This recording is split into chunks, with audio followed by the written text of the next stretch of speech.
right. Thanks for joining. We'll spend the next, 30 minutes or so talking about how to create some of these minimalist coaching graphics that I've been sharing on social media over the past couple months. And before we get started, just a few things I want to level set with you. I have no formal training in art. I haven't taken an art class since high school, nor have I taken any training in Adobe Creative Cloud, which I'll be demonstrating in Illustrator today. And though I'm going to be using it in Illustrator, all the techniques that I'm using, you can pretty much do in PowerPoint or Keynote. It's just really basic functionality. So if you have any questions about, well, how do you do that in PowerPoint or Keynote, I can share the reference functionality that you would use to do that. And then the last thing is that most of the art I do, speed is a key driver. You probably notice I post a lot of content on social media to promote wrestling. And for me, it's a little more quantity over quality. So I can probably do two B plus graphics in the same amount of time I'm going to do an A graphic. So I'd rather do the two B plus. So what all that kind of equates to is that I'm going to be demonstrating a way to create these graphics. There are definitely other and definitely better ways to create them. But I'm just trying to show my way, which is a simple way. But as you continue to do these and experiment more and get more comfortable with the tools and the process, definitely feel free to try their methods. And then as far as kind of my guiding principles for this, I do a lot of different styles of graphics. So I try to have a kind of focus on one way so I can do them quickly as I switch from style to style. And for this specific style, I have really 5 guiding principles. The first one is that I want to use as few lines as possible. Really the reason for that is the more lines you put in a minimalist drawing, you start to make the person look old or age them because it'll start to look like they have a lot of wrinkles. Or you start to try to compensate for shadowing with lines and it just doesn't look good. So you really want to try to use as few lines as possible. And the second guiding principle is that I really only use round lines or curve a line where it's absolutely necessary to curve that line. So, the first one of these I posted was Coach Sanderson. Obviously, I had to curve the top of his head. It looked kind of weird if I used straight lines, but you'll see a lot of other ones where I've used mostly straight lines to do a entire graphic. Again, I think that helps with minimalist. It really definitely helps with speed. It's a lot faster to draw a lot of straight lines than it is to try to curve a line correctly. The third one is I try to use as few colors as possible. Usually I want to just use the 2 school colors. If I'm going to add a skin color or a skin tone, I'm probably going to have to add white as well for the white of the eyes or the mouth, or it just doesn't look right. And then I'll add in some opacity as well sometimes. But again, I want to try to limit the colors that I use, because if I start to pull in more colors than that, I'm getting away from a minimalist drawing. And now am I thinking about shading or what am I doing? And it's just kind of getting away from the kind of the core of what I'm trying to create. And then the fourth one is that I really only draw half the face and then reflect it over. That's a bit for speed. I also just think it makes a better drawing. And you'll see as I do it, half the face, flip it over. A bit of a speed technique. Very few people have that perfect of a face to reflect, although you'll see the subject that I use for the demo today has a pretty symmetrical face. And then the last piece is where necessary, exaggerate some of the features. I just think it, again, helps with being able to understand who the drawing is of in a minimalist way. Exaggerating some of those features really helps. So, I'll look at a picture for a little bit and try to figure out, okay, what is distinguishing about this coach's face or this wrestler's face, and keep that in mind when I'm creating the graphic. So those are the 5 guiding principles. I'll quickly go into the process and then we'll bounce over to Illustrator and go through one. The first piece is what I call the outline photo. So I'll go out to just Google, often go right to the school's website and their official coach picture, and try to find a photo that's straight on as possible to get the right head shape. Really kind of important to this is the right head shape. So I'll look for that straight on photo. Sometimes you can find a good one, sometimes you can't. The demo I'm going to use is a pretty straight on one just for simplicity's sake, but that's not always possible. So you may have to adjust it. But I'll find the photo and I'll look at a couple other reference ones because sometimes the lighting will be a little different. And you may see more lines or less lines in a face. It may just have different effects on how the eyebrows look and things like that. But photo first, then I'm going to draw half the face. And when I'm kind of happy with that half the face, I'll center it, I'll reflect it over, and then I'll merge it. And then if there's any asymmetrical features, then I'll draw the asymmetrical features once the full face is together. And then the last piece is I'll go back and I'll look at all the lines and say, okay, can I remove lines? Ideally I'm removing lines at that point because I need less.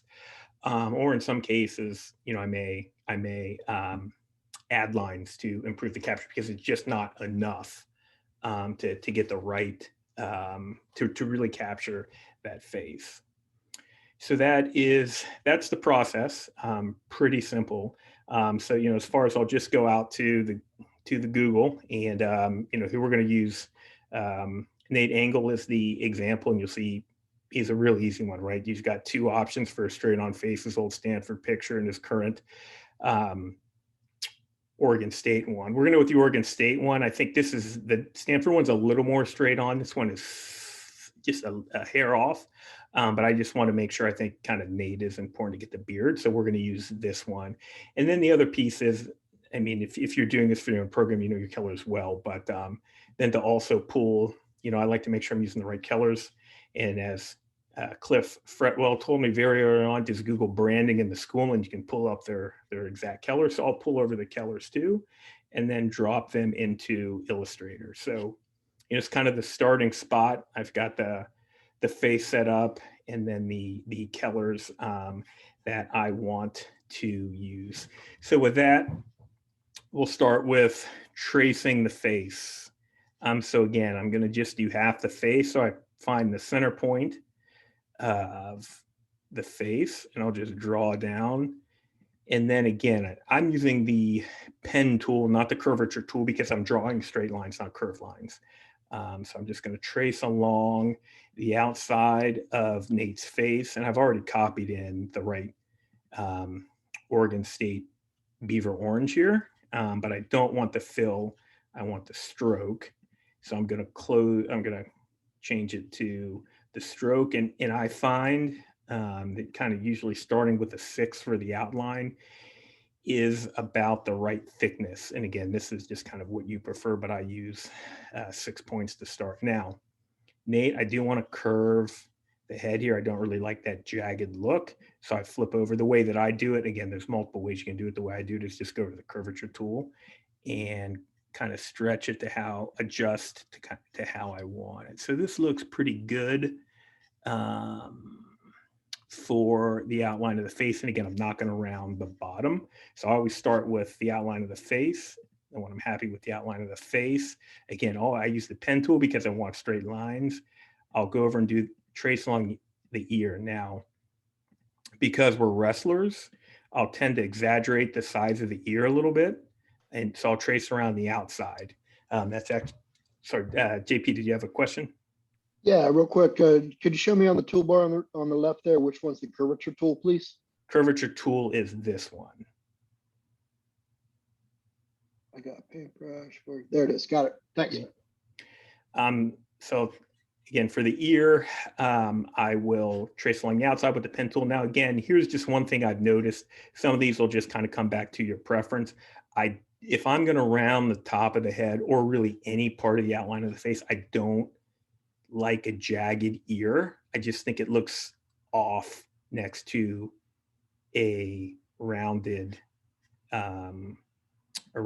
So I'll go back to the curvature tool, I'll click on it, and then I'll round off the bottom and the top of the ear. I just think it looks a little better with a rounded head.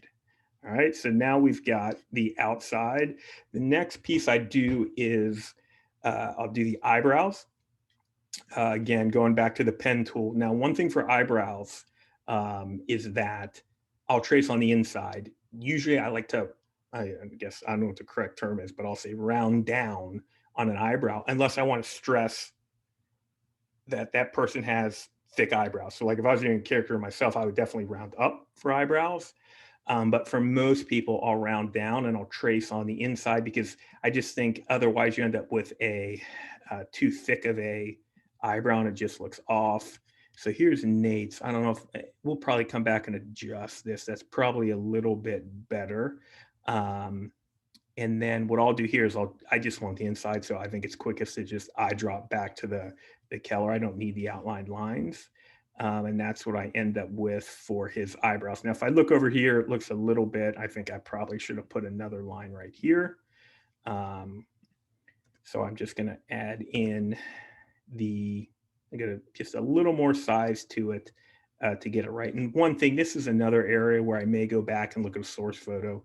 Again, sometimes a really bright light will kind of wash out a little bit of the eyebrow. And you might make it too small, but I've looked at enough photos of Nate to know this is about the right size. So I'll do the eyebrow next, then I go to the eye. So I do the eye in three parts. The first part is sort of the upper black line, or in this case, it's going to be beaver orange line. I'll trace like that and actually just want the line. So I'll just click that over. Now, in interior face lines, I usually go with a 3. And I also don't like that flat edge. So I'll open up stroke and then I'll change these two settings. I want the round cap and the round join. I just think it makes it look slightly nicer. But kind of the first part of the eye is to do kind of that upper line. And then the second part, I'll do the outer part of the eye, or I don't actually know these scientific terms. So I'll do the outer part of the eye, the white part. Now, if you're not going to fill in the eye, you don't really need to go all the way around, but I'll just go ahead and do it because sometimes you will want to fill in the eye. We're only using orange for Nate, so I don't necessarily need to. Now I've got the outer side of the eye, and now I'm going to go in and do the colored part of the eye. And again, you can see I am not taking the time to round this off. I am just using the pen tool with pretty quick lines. Again, speed's a piece. If you want to round them, go for it. That's kind of the way that I like to do it. And then I'll look around the eye to see if I need to pull in any other lines. And here it looks like potentially 2. So using the pen tool, I'm going to do sort of this line. I'm going to add a line here. I'm going to match that format again. This is going to give me a size 3 and a rounded cap.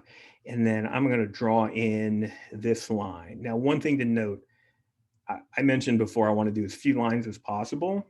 When I'm doing half the face, I'm going to put in probably more lines than I need because it's easier to pull them out than it is to put them in because I'm going to reflect this.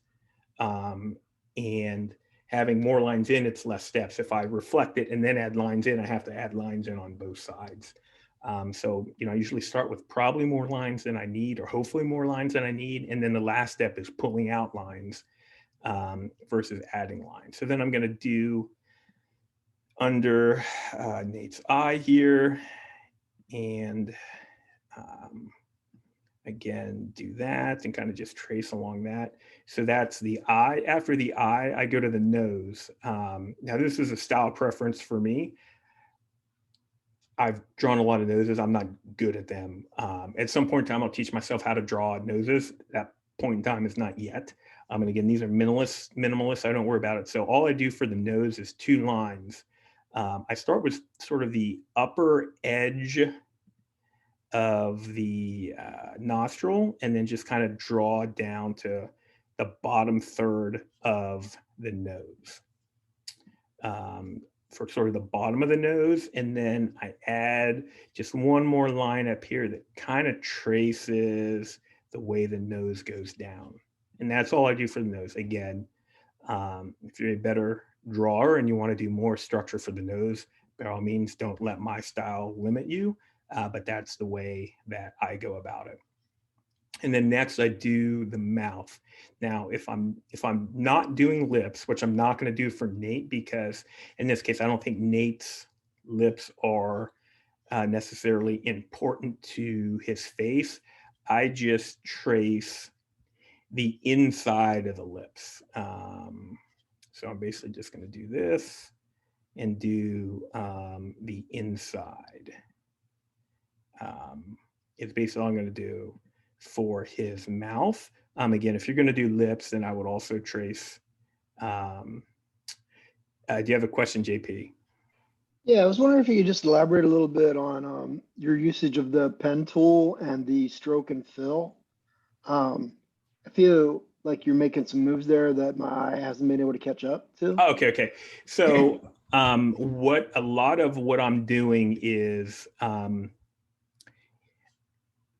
all my interior lines, interior face lines, I want to have with the same format I drew here, which is that first line I drew, I set up with 3-point, 3-point beaver strokes last. orange, and then the 2 strokes. So anytime I'm drawing a line, so like right here, if I click on this line, Illustrator is going to replicate whatever I touch last when I think so. Again, I'm not an Illustrator expert. Whatever I touch last when I draw the next line, or I guess here it's not picking up any line.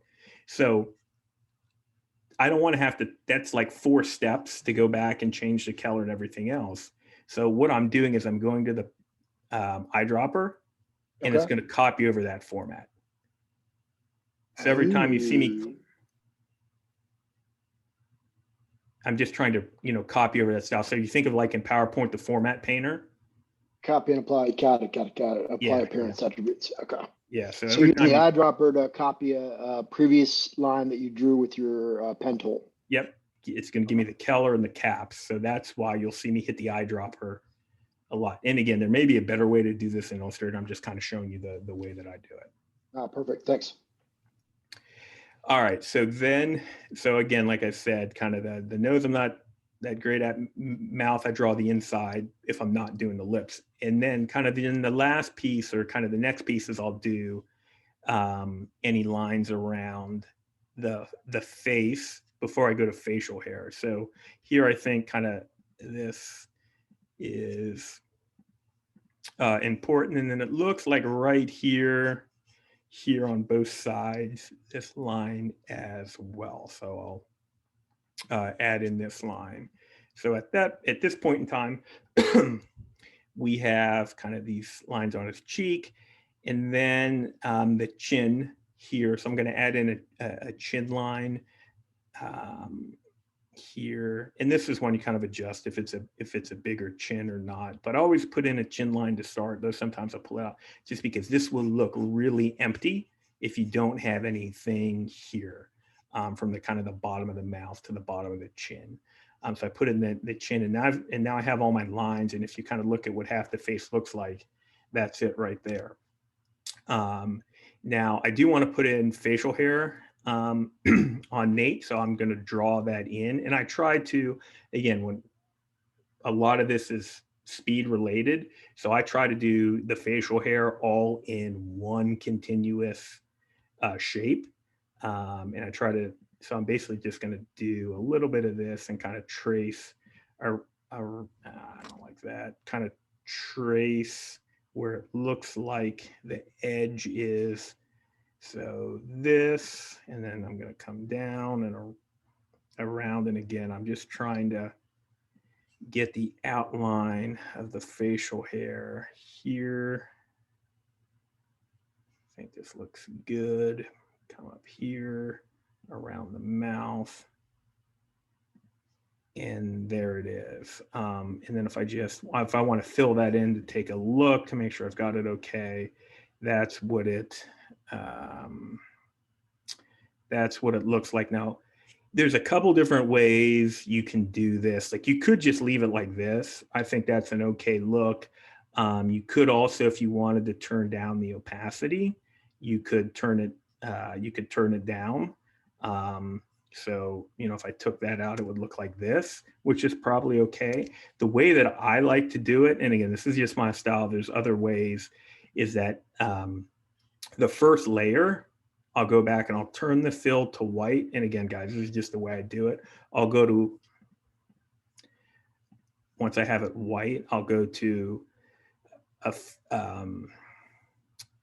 sketch, halftone pattern, and basically it's just going to give it a little bit of a texture that kind of looks like stubble. So I'll do the halftone pattern for kind of layer one, and you can adjust up and down the opacity here, however you want to do it. I usually think a little less is better, a little less than 50% is better.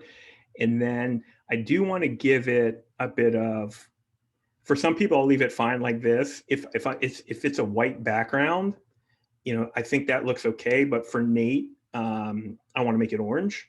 So what I do is Control C and then Control F.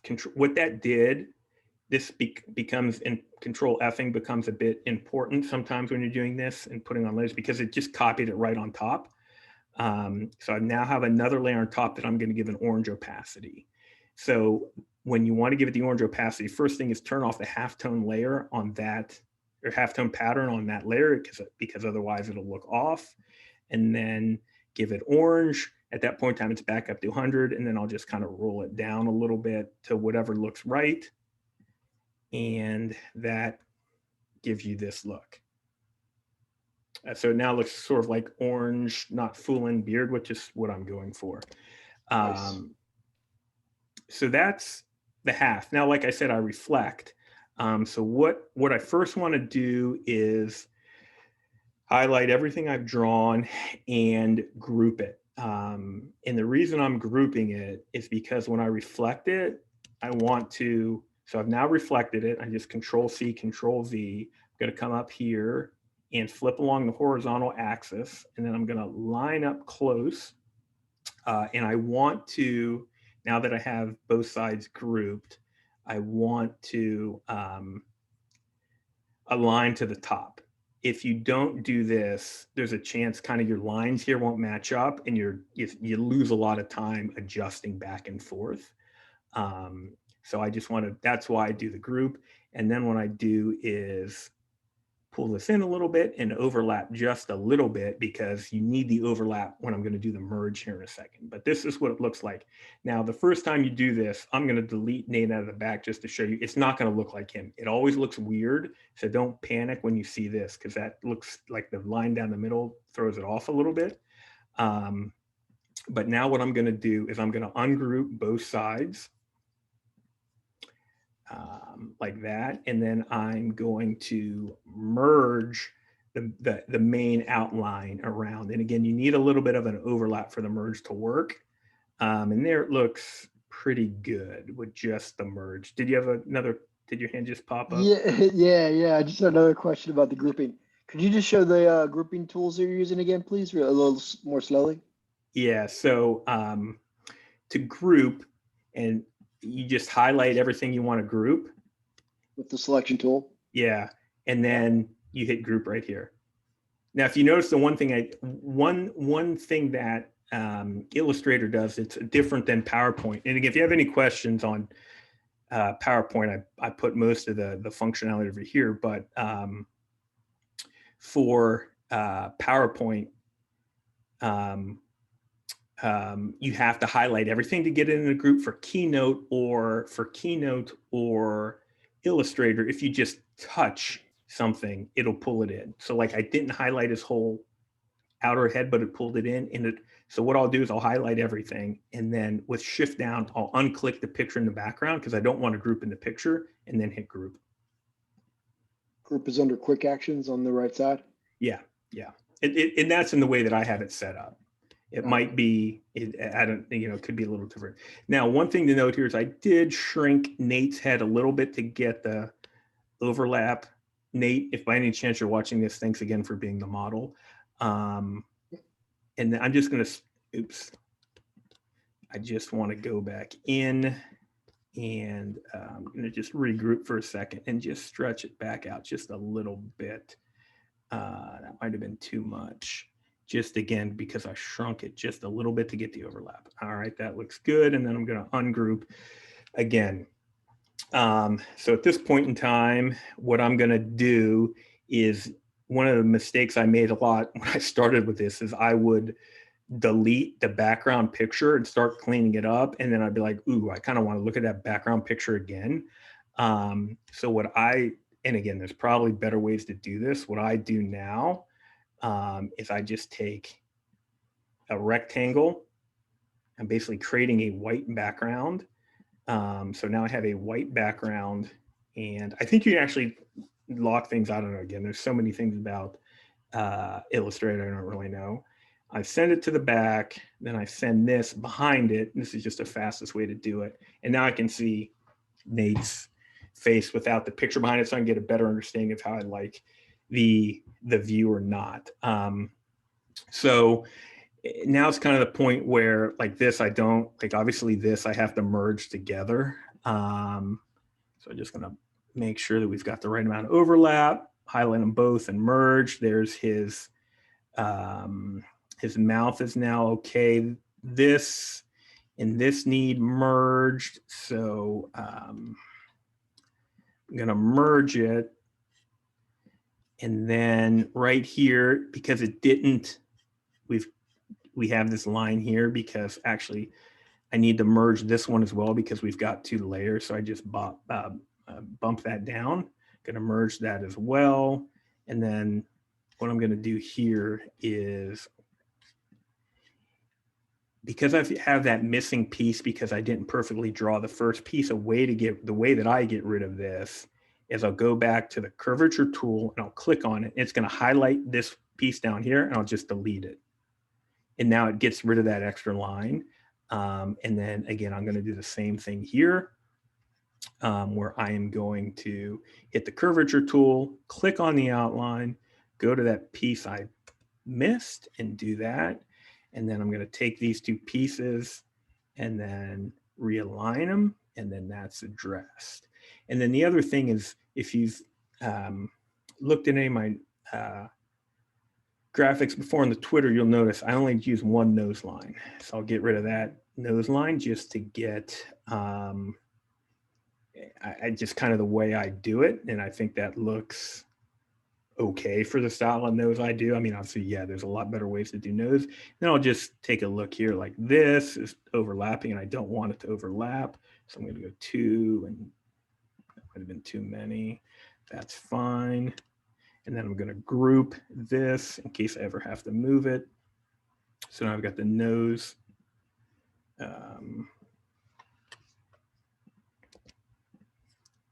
Grouped. And then, now I'm pretty much done with the drawing. I'm just going to look back and say, okay, what lines should I adjust? And again, here the goal is to remove. So one thing is, I really don't think I need this line here. I just don't think it adds value to the drawing. I just think it's an unnecessary line. So I need to get it in front. So I'm just going to drop these back a little bit. And again, there's probably faster ways to do this, but I'm going to delete out that one. I'm going to go over to this side. And I'm just pushing it backwards using Command and left bracket. That's pushing it back till I get this on top. And again, there's probably way better, faster ways to do this. It's not there yet. There we go. Delete. And then let me push this back behind the orange. Okay. And then the other thing I did, which I've known from doing this a couple of demos, in that particular picture, I just don't like that extra notch down around the eye.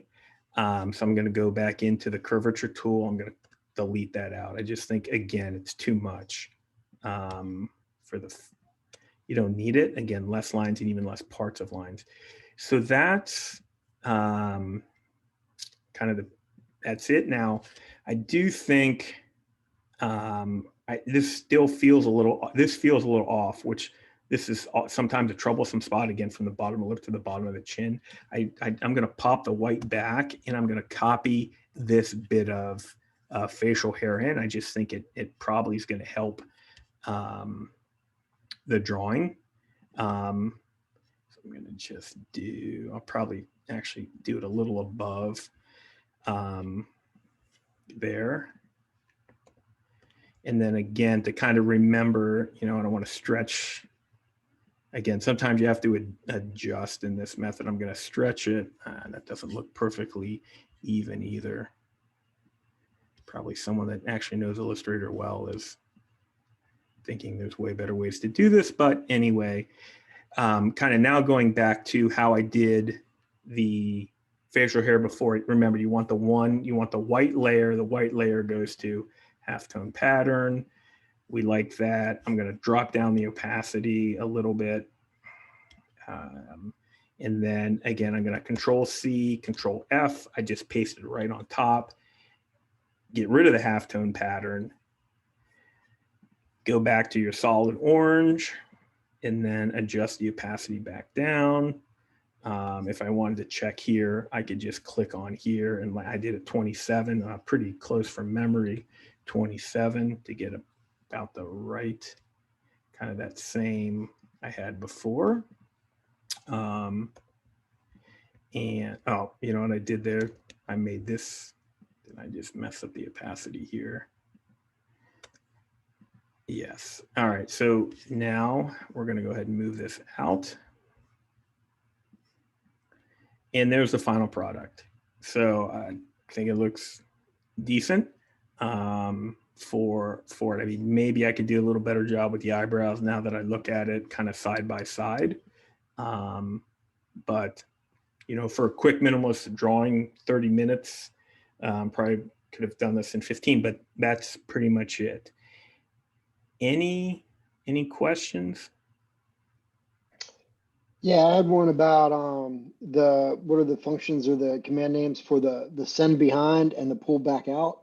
How are you doing that again? Yeah, so I'm on a MacBook. It's Command to send things backwards, and this is probably one of the most common buttons I do. Maybe fast ways, but I'm just hitting Command in the left bracket, and that's going to push whatever you have selected backwards. And it's called Illustrator calls it send behind. Let me see what it actually object arrange send object arrange. Awesome. Yeah, send backward. And then I'll do the opposite if I'm trying to then bring something forward, right? It's Command or right bracket. Gotcha, and I just find myself doing a lot of that for whatever reason. Really, in anything I'm tracing, there's going to be a lot of back and forth. And just real quickly, here's some of the PowerPoint equivalent tools. So like the pen tool, you can use this. Curvature tool, you can use this, but I mostly use this. Now, once you've got it drawn out, to bend lines and adjust lines, use edit points. It's kind of painful in PowerPoint, but you can do the same type of thing with edit points, where I was clicking on lines and moving things. It's doable. The merging I did, you can merge shapes in PowerPoint. The line style, as far as cap type, you can just go into the line style and change your cap and joint type and adjust the sizes. The eyedropper tool is available in PowerPoint, and then you can also do format painter if you're copying things.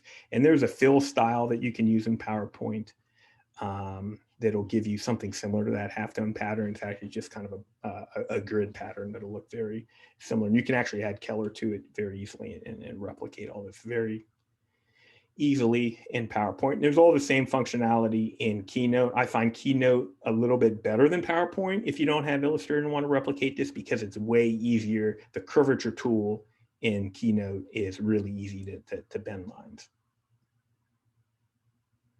Any other questions? That's it for me. Thanks. All right. So that's it. Yeah, I mean, some of them are going to be harder if you don't have a straight on face. I mean, a lot of what I'll do is I'll do the side of the face that's probably a little bit better, and then I'll stretch it to just get the right width. For a minimalist version, it works. You can look at the one I did of Coach Papalizio. I couldn't find a good straight on one of him, so I stretched it a bit. But it's pretty straightforward stuff, pretty easy to do. And I mean, once you crank out 10 of these, you can do them pretty quickly. If you have this easy of a picture to start with. And had, you know, he had something asymmetrical, so like when I did, I mean, you could kind of pick anybody here. Okay, so like Coach Manning, you know, he had asymmetrical hair, so I didn't do any hair initially, and then after I kind of joined everything and cleaned it up, I did the hair. You can see Coach Popolizio. Sorry, Coach Popolizio, I couldn't find a good straight on, so probably the yours is maybe a little off in size, but you know, kind of just after, you know, you do the merging, then I'll go back and do the hair if there's something asymmetrical or that. But for the most part, I just try to, almost all of these, with the exception of hair, were one side drawn, reflected over, and then that's pretty much how I got to this. All right. So I think if no further questions, we're good to wrap. Thanks for joining. I'm gonna put this up on the YouTube, so you know, some of you may be watching this recorded. If you have any questions, you can just DM me on the Twitter at Wrestle Chicago. And thanks to the Foundation for Wrestling Art and Innovation for sponsoring this. All right.